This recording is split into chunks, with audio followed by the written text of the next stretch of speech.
ఎప్పటి నుంచి? రీసెంట్‌గా బానే ఉన్నావు కదా! హ్మ్. అరే! ఈ చిన్న విషయానికేనా? అరె! అరె! సరే అయితే. రేపొస్తానంటున్నావుగా, మాట్లాడదాం. ప్రశాంతంగా తినేసి పనుకో. ఓకేనా? హ్మ్. బాయ్. ఇప్పుడు ఫోన్ చేసింది ఎవరా అని అనుకుంటున్నారా?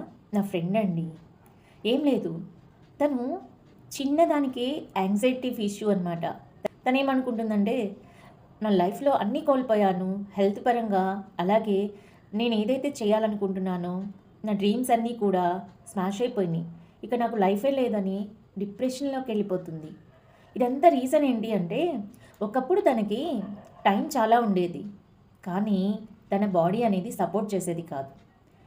ఇప్పుడు పరిస్థితి ఏంటి అంటే, తను చక్కగా హెల్తీగా, హ్యాపీగా ఉండాలి అనుకుంటుంది. బట్ ఇప్పుడు తన మనసు సపోర్ట్ చేయట్లేదు. అదేంటి అనుకుంటున్నారా? అవునండి. ఒకప్పుడు మనం లైఫ్‌లో చాలా డ్రీమ్స్ పెట్టుకుంటాం. వాటిని ఎలా అయినా సరే ఫుల్‌ఫిల్ చేసుకోవాలి అనుకుంటాం. కరెక్టే కదా! బట్ కొన్ని అనుకోని సిట్యుయేషన్ పరంగా మెయిన్‌గా విమెన్‌కి తను స్ట్రగుల్ అవుతున్న ఫ్యామిలీ ప్రాబ్లమ్స్ అవి ఉండొచ్చు. లేదా కెరీర్ ఇంకా స్టేబుల్‌గా లేనందువల్ల అయి ఉండొచ్చు. లేదు తను ఫినాన్షియల్ ప్రాబ్లమ్స్ వల్ల మ్యారేజ్ అనేది ఎర్లీగా అయి ఉండొచ్చు. ఎలాంటి కారణమైనా సరే తను చదువుకున్న చదువుకి, తను అనుకుంటున్న డ్రీమ్స్‌కి ఎప్పుడైతే ఎలైన్‌మెంట్ ఉండదో అప్పుడు తన డ్రీమ్స్ అనేవి ఫుల్‌ఫిల్ అవ్వదు.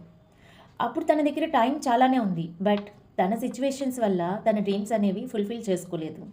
మరి ఇప్పుడేంటి, ఒకప్పుడు మనం పెట్టుకున్న డ్రీమ్స్‌ని అచీవ్ చేయాలి అంటే మన దగ్గర టైం ఉండాలి, హెల్త్ ఉండాలి, అలాగే అన్నీ కూడా సఫిషియెంట్‌గా ఉండాలి. మనం ఉంటున్న ఎన్విరాన్మెంట్ కావచ్చు, మనం ఉంటున్న గ్రూప్ ఆఫ్ పీపుల్ కావచ్చు, వాళ్ళు మనకి ఎంకరేజ్‌మెంట్ ఇవ్వచ్చు, డిస్కరేజ్‌మెంట్ ఇవ్వచ్చు.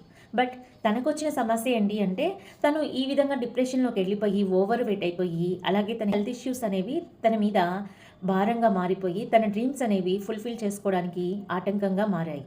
మరి ఇప్పుడు తను నేను చెప్పిన సజెషన్స్ వల్ల లైఫ్ స్టైల్ అనేది చేంజ్ చేసుకుంటూ ఫుడ్‌లో చిన్న చిన్న చేంజెస్ అనేవి తీసుకొస్తూ బానే ఉంది. ఇప్పుడు తన దగ్గర ఏంటి అంటే టైం లేదు. చూసారా? లైఫ్ ఎంత మిరాకిల్ చేస్తుందో. ఏ మనిషి దగ్గర కూడా టైం ఉంటే ఆరోగ్యం ఉండదు. ఆరోగ్యం ఉంటే ఏజ్ ఉండదండి. సో, ఏంటి అంటే ఒకప్పుడు తను చేయాలి అనుకున్నప్పుడు తన హెల్త్ సపోర్ట్ చేయలేదు. ఇప్పుడు తను చేద్దాం అనుకున్నప్పుడు తన దగ్గర టైం లేదు. పిల్లలు, పెళ్లి, అలాగే ఇంట్లో అత్తయ్య, మామయ్య రెస్పాన్సిబిలిటీస్ అనేవి పెరిగిపోయాయి. ఇంకా తన డ్రీమ్స్ అచీవ్ చేసుకునే అవకాశం తనకి లేదు అని డిప్రెషన్‌లోకి వెళ్ళిపోతుంది. మళ్ళీ పాత లైఫ్ స్టైల్‌కి వెళ్ళిపోతుంది. అన్‌హెల్తీ హ్యాబిట్స్ అనేవి రీచ్ అవుతూ ఉన్నాయి తన దగ్గరికి.